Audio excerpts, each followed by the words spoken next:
আজি বাঁহৰ দলং শুভ উদ্বোধন। আপোনালোকে হয়তো হাঁহিবও পাৰে, আজিৰ দিনতো ক'ত বাঁহৰ দলং উদ্বোধন কৰিছে বুলি।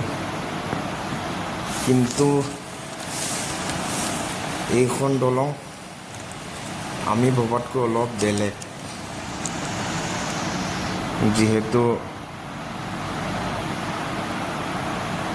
গাঁওকেইখন মথাউৰিৰ বাহিৰত আৰু ব্ৰহ্মপুত্ৰৰ নিচেই কাষত।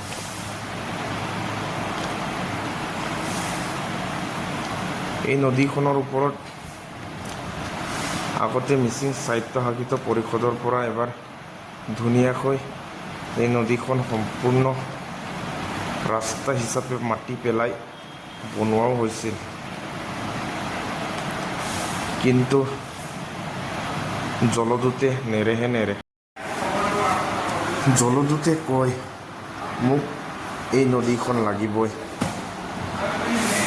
তেতিয়াহ'লে আমিনো কি ক'ম আৰু?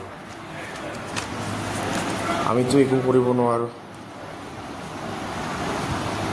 তেন্তে ৰাইজৰ সুবিধাৰ্থে, স্কুলৰ ল'ৰা ছোৱালীৰ সুবিধাৰ্থে দলংখনটো লাগিবই।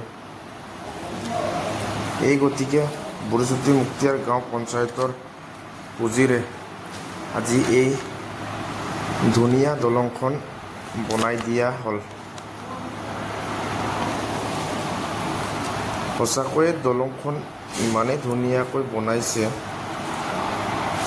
আপোনালোকৰো যদি ক'ৰবাত বনাব লগা থাকে, তেন্তে বনোৱাসকলক যোগাযোগ কৰিব পাৰিব।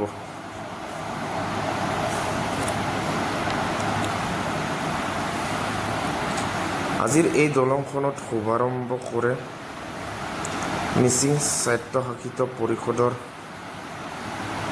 ৯ নং মুক্তিয়াৰ সমষ্টিৰ GM প্ৰতাপ চন্দ্ৰ টাই ছাৰ, গাঁও পঞ্চায়তৰ সভানেত্ৰী প্ৰসাদী দাস বাইদেউ, গাঁও পঞ্চায়তৰ সচিব লাল বাহাদুৰ চেত্ৰী ছাৰ,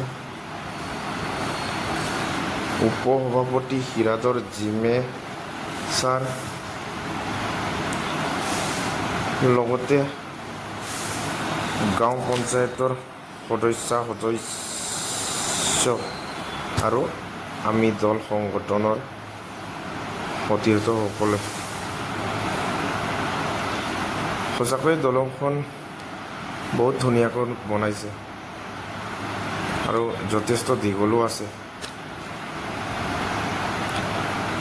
ৰাইজেও বহুত ভাল পাইছে।